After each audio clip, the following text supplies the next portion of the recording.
सोनी चिड़िया के सुंदरवन जंगल में एक छोटी सी सब्जी की दुकान थी। एक दिन उस दुकान में पिंकी चिड़िया और चंपा कौवी आती है। चंपा सोनी चिड़िया से बोलती है, अरे वो सब्जी वाली, मुझे ताजा ताजा हरी सब्जी दिखा। ये देखिए मैम साहब, ताजे ताजे बैगन और टमाटर, ये सारे सब्जी ताजे तो है ना?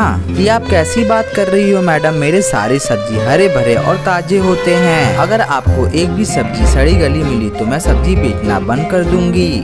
सब्जी वाली तो बहुत ज्यादा बोलती है, अगर तेरे पास अच्छे टमाटर है तो वो मुझे दिखा। ये लो बहन लाल लाल टमाटर, अगर ये टमाटर अच्छे नहीं हुए तो आप मुझे लाकर वापस दे देना।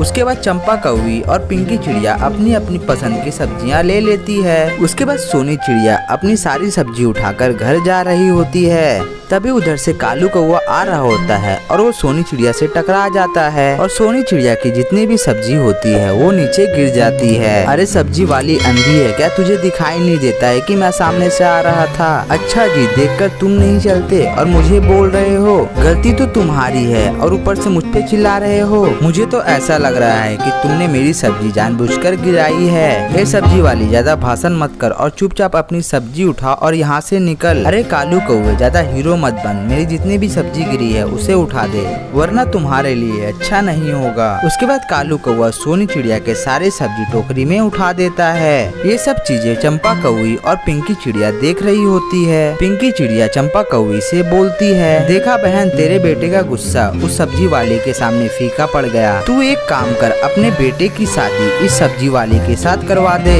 वो तेरे बेटे को सही रास्ते पर ला देगी। हाँ बहन, बात तो तूने एकदम ठीक बोली है, मैं भी अपने बेटे के गुस्से से तंग आ गई हूँ। इस सब्जी वाली की तेवर देख के लगता है कि यही मेरे घर की बहू बनेगी। उसके बाद अगले दिन ही चंपा कौवी टुनटुनी के घर चली जाती है अपने बेटे का रिश्ता लेकर। अरे मैडम, क्या बात है, आप मेरे घर आई, सब्जी अच्छी नहीं थी क्या? लाइए मैं उससे बदल कर दूसरी सब्जी आपको दे देती हूँ। अरे नहीं पगली, मैं तुम्हारा हाथ तुम्हारी माँ से मांगने के लिए आई हूँ अपने बेटे के लिए। अपनी शादी की बात सुनने के बाद सोनी चिड़िया शर्मा जाती है। यहाँ बैठिए मैडम, मैं अपनी माँ को बुला कर लाती हूँ। उसके बाद सोनी चिड़िया अपनी माँ को बुला कर लेकर आती है।